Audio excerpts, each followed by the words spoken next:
Rainbow second poetry से ऐसे तो कई एक सारे क्वेश्चन पूछे जाते हैं, लेकिन पोएट्री से एक क्वेश्चन अक्सर ये पूछा जाता है कि explain any one of the following. Explain any one of the following का हिंदी अर्थ होता है इन दिए गए प्रश्नों में से किसी एक प्रश्नों के उत्तर दे। तो इस क्वेश्चन के अंतर्गत आपको पोएम की पंक्ति दी जाती है और उसमें से जिस पंक्ति का आप जवाब जानते हो उस पंक्ति को आपको अपने भाषा में एक्सप्लेन करना है, व्याख्या करना है। हालांकि ऐसा क्वेश्चन प्रोज से भी आता है, लेकिन आज की इस वीडियो में हम पोएट्री की बात करेंगे, प्रोज की बात हम फिर नेक्स्ट वीडियो में करेंगे। थोड़ा सा गौर कर लेते हैं यहाँ पर आप लोग। There is a house now far away once I received love. अब इस पंक्ति को आपको अपने भाषा में व्याख्या करना है कि आप इस पंक्ति के माध्यम से क्या सीखे, या इस कविता की जो कवित्री है, पोएटेस है यानी कमला दास है, वो आपसे क्या कहना चाहती है, उसी की बात करते हैं। थोड़ा सा आंसर पर देख लेते हैं। दीज लाइन्स मीन्स ये पंक्तियां, ये जो रेड कलर में ये जो अभी हम लाइन को पढ़े हैं इसी पंक्ति की बात हो रही है।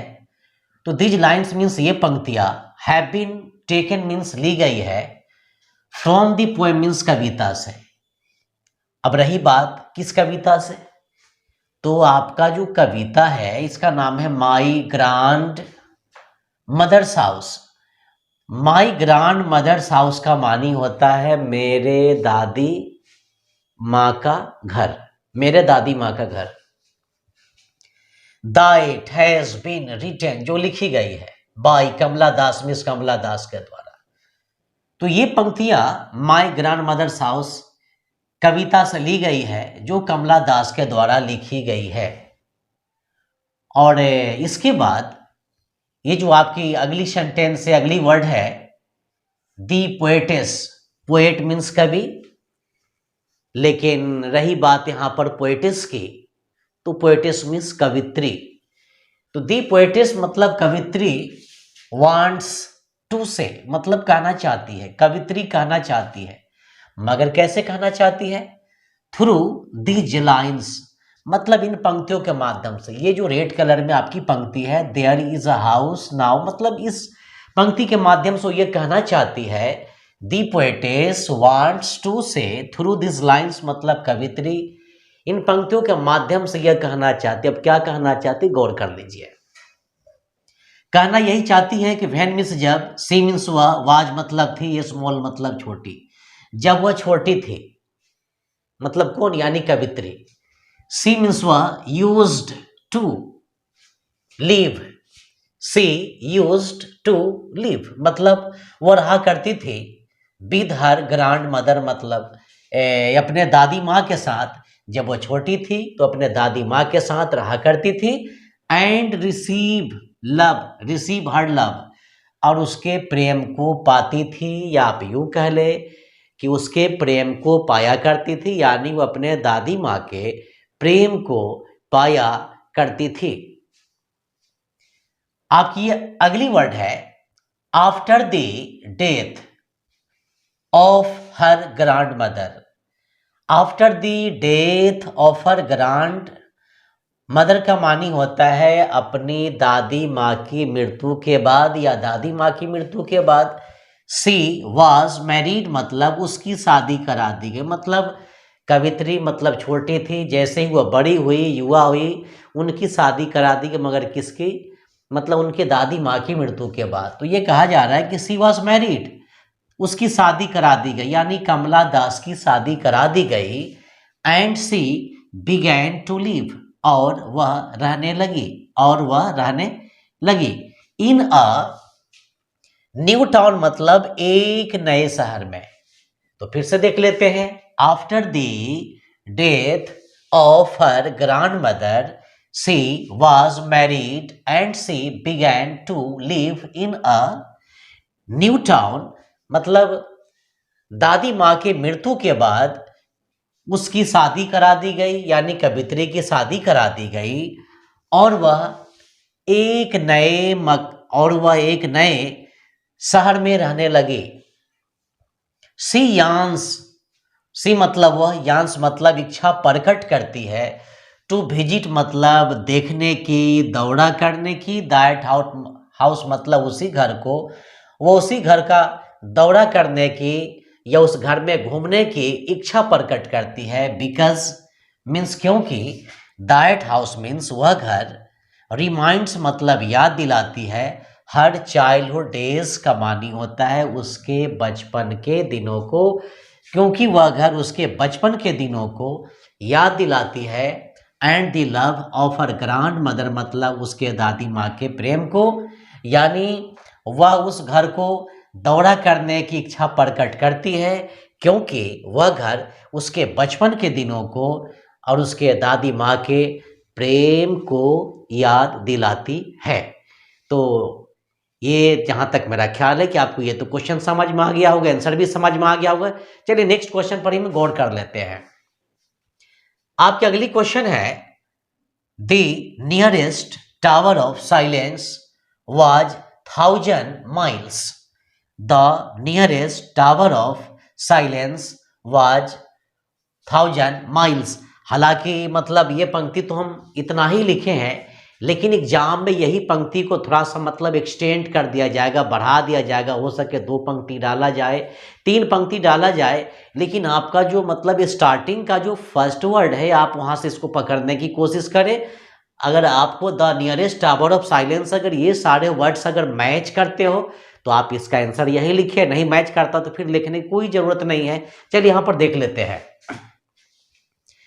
These lines have been taken, ये पंक्तियां ली गई है, फ्रॉम द पोएम मीन्स कविता से, फायर हिम मतलब फायर हिम से, यानी ये पंक्तियां फायर हिम कविता से ली गई है। दैट हैज बीन रिटन जो लिखी गई है, बाई केन दारूवाला मतलब केन दारूवाला के द्वारा। ये पंक्तियां फायर हिम कविता से ली गई है जो केन दारूवाला के द्वारा लिखी गई है, या आप यूं कह ले कि ये रची गई है। दी पोएट मीन्स कवि, वांट्स टू से मीन्स कहना चाहता है, कवि कहना चाहता है। थ्रू दिस लाइन्स, इन पंक्तियों के माध्यम से, कवि इन पंक्तियों के माध्यम से यह कहना चाहता है। अब क्या कहना चाहता है, चलिए गौर करते हैं आगे की हम लोग। कहना यही चाहता है कि अनफॉर्चुनेटली मतलब दुर्भाग्यवश, दुर्भाग्यवश, और हिज मतलब उसके, फर्स्ट मतलब प्रथम, चाइल्ड मतलब संतान की, पुत्र की, डाइस मतलब मृत्यु हो जाती है, यानी दुर्भाग्यवश उसके प्रथम संतान कह ले, या आप कवि के संतान कह ले, या जो हमारे कवि मतलब केन दारूवाला है मतलब उनके प्रथम संतान की मृत्यु हो जाती है। And he has to cremate, और उन्हें दाह संस्कार करना पड़ता है। हिज चाइल्ड मतलब अपने संतान की, अपने पुत्र की, और अगली वर्ड यहाँ पर contrary to the Parsi court का मानी होता है पारसी रीति रिवाज के विरुद्ध। पारसी रीति रिवाज के विरुद्ध कहने का यहाँ पर सेंस ये है कि पारसी जाति में अगर मान लीजिए किसी व्यक्ति का देहांत हो जाता है तो मतलब उसमें दाह संस्कार करने का जो तरीका होता है थोड़ा सा अलग होता है, लेकिन वे अपने जाति के अनुसार, पारसी कोड के अनुसार अपने बच्चे का दाह संस्कार नहीं करते हैं, थोड़ा सा मतलब विपरीत तरीके से करते हैं। तो उसके आगे हम फिर देख लेते हैं यहाँ पर हम, contrary to the Parsi code मतलब पारसी रीति रिवाज के अनुसार। तो यहाँ पर यह कहा जा रहा है कि दुर्भाग्यवश, अनफॉर्चुनेटली मतलब दुर्भाग्यवश, his first child dies and he has to cremate his child contrary to the Parsi code। दुर्भाग्यवश उनके प्रथम संतान की मृत्यु हो जाती है और उन्हें पारसी रीति रिवाज के विरुद्ध अपने पुत्र का दाह संस्कार करना पड़ता है। मगर कहाँ पर करना पड़ता है भाई, वो भी देख लीजिए। The nearest tower of silence मतलब टावर ऑफ साइलेंस के निकट। ऐसे टावर ऑफ साइलेंस का मतलब शांति का, इसको हम स्तूप भी बोल सकते हैं। Is 100 miles away from there, जो कि वहां से 100 किलोमीटर की दूरी पर है। आगे देख लेते हैं। वेन मीन्स जब, दी पोएट मीन्स कवि, कौन साइंस का मानी होता है हवाले करना, डालना। अब सवाल होता है कौन साइंस क्या होता है, पहले इसको समझ लीजिए। जैसे मान लीजिए कि आग जल रही हो, आग में अगर किसी भी चीज को डाल रहे हो, उसमें लकड़ी को डालिए, किसी भी चीज को अगर डाल रहे हैं तो उसको डालने का जो इंग्लिश होता है वो कॉन्साइंस होता है, मतलब आग के हवाले कर देना, इन आग में डाल देना। तो यहाँ पर गौर कर लेते हैं, दी पोएट मीन्स कवि, कॉन्साइंस मतलब हवाले करता है या डालता है, मगर किस चीज को डालता है भाई? तो द डेड बॉडी मतलब मृत शरीर को, ऑफिशियल मतलब अपने पुत्र के। जब कवि अपने पुत्र के मृत शरीर को आग के हवाले करता है या यूं कह ले कि आग में डालता है, तो अगली वर्ड वहां पर यह है बेटा कि some sort of sound. Some sort of sound, 1 2 3 4, ये 4 वर्ड, इसको हम समझते हैं पहले हम। सम सॉर्ट ऑफ साउंड का मानी होता है एक प्रकार की आवाज, एक प्रकार की आवाज। इज प्रोड्यूस्ड का मानी होता है उत्पन्न होती है, एक प्रकार की आवाज मतलब उत्पन्न होती है। कहाँ से उत्पन्न होती है भाई? तो आग से उत्पन्न होती है। हालांकि आग से किसी प्रकार की आवाज उत्पन्न नहीं होती है। कभी मतलब दुख के कारण, मतलब अपने पुत्र के वियोग में खोया हुआ है और उसके मन में बहुत सारी बातें मतलब पैदा हो रही है, और उस अपने मन की बात को क्या करता है कवि, मतलब कविता के माध्यम से हमें बताने की कोशिश करता है, हमें स्टूडेंट को बतलाता है। तो some sort of sound is produced मतलब एक प्रकार की आवाज उत्पन्न होती है, फ्रॉम द फायर मतलब आग से, यानी एक प्रकार की आवाज। फिर से देख लेते हैं, यहां से देख लेते हैं भाई ना। When the poet conscience the dead body of his son, some sort of sound is produced from the fire, जब कवि अपने पुत्र के मृत शरीर को आग में डालता है तो एक प्रकार की आवाज सुनाई पड़ती है।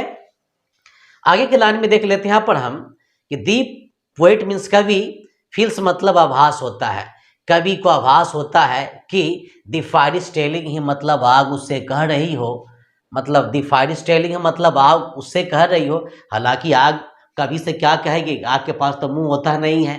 कभी खुद क्या करेगा, अपने आप में खोया हुआ इन सारी बातों को मतलब सोच रहा है, उनके मन में एक फीलिंग हो रही है कि ही इज फॉरगिवन। अब क्या फीलिंग हो रही है उनके मन में, आग क्या करे वो सुन लेते हैं।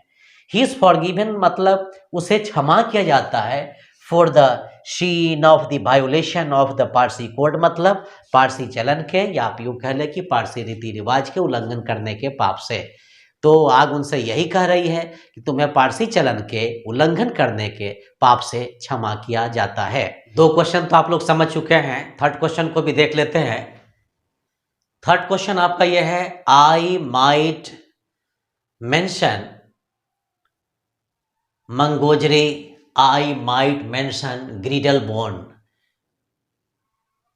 हालांकि आपके ये जो 2 पंक्ति है ये ब्रैकेट में बंद है, एग्जाम में भी आपको इसी तरह पूछा गया था ब्रैकेट में बंद करके। लेकिन नीचे एक जो और पंक्ति है, are nothing more than agents for the cat who all. अगर ये पंक्ति अगर मैच करता हो एग्जाम में तो आप इस आंसर को लिखने की कोशिश करें, और आप तो समझ ही गए होंगे कि इस पंक्ति के माध्यम से कवि हमें कौन सी बात बताना चाहता है। थोड़ा सा गौर कर लेते हैं, इस पंक्ति के माध्यम से क्या कहा गया है। These lines have been taken from the poem। ये पंक्तियां कविता से ली गई है, मगर किस कविता से?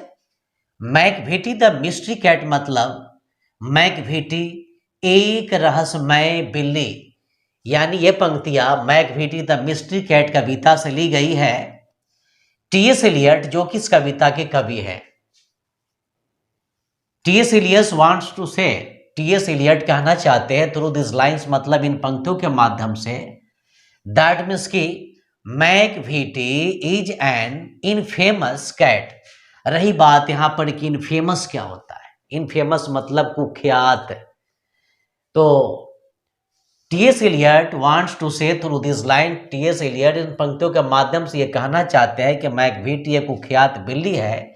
एज मतलब जैसा कि मंगोजरी एंड ग्रीडल बोन का मानी होता है मंगोजरी और ग्रीडल बोन। अब ये क्या है इसके बारे में समझ लीजिए। एक बिल्ली है जिसका नाम मैकभिटी है, और मैकभिटी के अलावा 2 बिल्ली और है। एक बिल्ली का नाम मतलब मंगोजरी है और दूसरे बिल्ली का नाम ग्रीडल बोन है, और एक बिल्ली मतलब मैकभिटी का नाम तो पहले सुन चुके हैं। आर द एजेंट्स ऑफ मैकभिटी मतलब मैकभिटी के कार्यकर्ता है, यानी मंगोजरी और ग्रीडल बोन मैकविटी के कार्य करता है, यानी आप यूं कह ले कि मंगोजरी नामक और ग्रीडल बोल नामक जो बिल्ली है वो मैकविटी के इशारे पर सारे काम को करती या अंजाम देती है। बट मिस लेकिन Macavity is the Napoleon of crime, लेकिन मैकविटी अपराध जगत का, ये जो वर्ड है यहाँ पर नेपोलियन ऑफ क्राइम का मानी होता है अपराध जगत का बेताज बादशाह। मैकविटी अपराध जगत का बेताज बादशाह है। It is the ring leader of all the criminal cats, यह सभी अपराधी बिल्लियों का क्या है, सरगना है, हेड कह ले, नेता कह ले आप। चलिए अगली क्वेश्चन को भी देखते चलते हैं। The red breast whistles from a garden croft. अब ये भी आपकी कविता की पंक्ति है, अभी कहां से लिया गया, कैसे किया गया, सुन लेते हैं। दीज लाइन्स मतलब ये पंक्ति हैव बीन टेकन मिस ली गई है फ्रॉम द पोएम मतलब कविता से, और टू एटम मतलब वर्ड टू एटम, यानी ये पंक्तियां वर्ड टू एटम नामक कविता से ली गई है। दैट हैज बीन रिटन मतलब जो लिखी गई है, बाय जॉन केट्स का मानी होता है जॉन केट्स के द्वारा। ये पंक्तियां वर्ड टू एटम कविता से ली गई है जो जॉन केट्स के द्वारा लिखी गई है। दी पोएट वांट्स टू से मतलब कवि कहना चाहता है कि इन द एटम सीजन मतलब पतझड़ ऋतु में, besides the beating of lambs का मानी होता है मेमनों के, मेमयाने की आवाज। मेमना मतलब बकरी का जो बच्चा होता है उसी को मेमना कहा जाता है। इसमें यह कहा गया है कि besides the beating of the lambs मतलब मेमनों के या बकरी के बच्चों के मेमयाने की आवाज के अलावा, और यहाँ पर यूं कह ले कि the creeping of the grass ऊपर्स का मानी होता है टिड्डों के बोलने के आवाज के अलावा। इन द फील्ड मतलब खेत खलियानों में, यानी खेत खलियानों में मेमनों के मेमयाने की आवाज के अलावा तथा टिड्डों के बोलने की आवाज के अलावा। द सॉफ्ट विस्लिंग का मानी होता है मीठी आवाज या यूं कह ले कि मधुर आवाज ऑफ द रेड ब्रेस्ट। अब सवाल ही होता है कि रेड ब्रेस्ट क्या होता है, यानी रेड ब्रेस्ट को ही रॉबिन मतलब रॉबिन बर्ड कहा जाता है। एक पक्षी है जिसका नाम रॉबिन बर्ड है और रॉबिन बर्ड को ही मतलब रेड ब्रेस्ट कहा जाता है। और इसके रेड ब्रेस्ट कहने के पीछे का रीजन यह है कि वो पक्षी जो होती है उसके चोंच के नीचे का जो पार्ट होता है, मतलब यूँ कह ली कि अब गर्दन का जो भाग होता है, यानी गर्दन से लेकर के नीचे का जो पूरा पार्ट होता है मतलब रेड कलर का होता है। यही कारण है कि इस पक्षी को रॉबिन बर्ड भी कहा जाता है, या तो मतलब हमारे विदेश में इसको लोग रॉबिन बर्ड न कह करके रेड ब्रेस्ट भी कहा करते हैं। तो मतलब यहाँ पर यह कहा जा रहा है कि रॉबिन बर्ड के मीठी आवाज के अलावा एंड स्वालोज का मानी होता है अबाबिल चिड़िया के अलावा, इन दी स्काई मतलब आकाश में, पतझड़ ऋतु में, खेत खलिहान में, मेमनों के मेमयाने की आवाज के अलावा और टिड्डों के बोलने की आवाज के अलावा आकाश में, इन दी स्काई मतलब आकाश में, रॉबिन बर्ड और अबाबिल चिड़िया के मीठी आवाज को भी सुना जा सकता है। आप इस क्वेश्चन को अपने आने वाले एग्जामिनेशन के लिए अच्छी तरह तैयारी करें और अपने दोस्तों तक भी शेयर करें ताकि उनको भी कोई प्रॉब्लम ना हो और वो भी आपकी तरह अच्छे मार्क्स लाएं। तो मेरा वीडियो देखने के लिए आप लोगों को लॉट्स ऑफ थैंक्स। अगर आप मेरे चैनल पर नए हैं तो मेरा channel Jaden English research centre को सब्सक्राइब करना ना भूलें।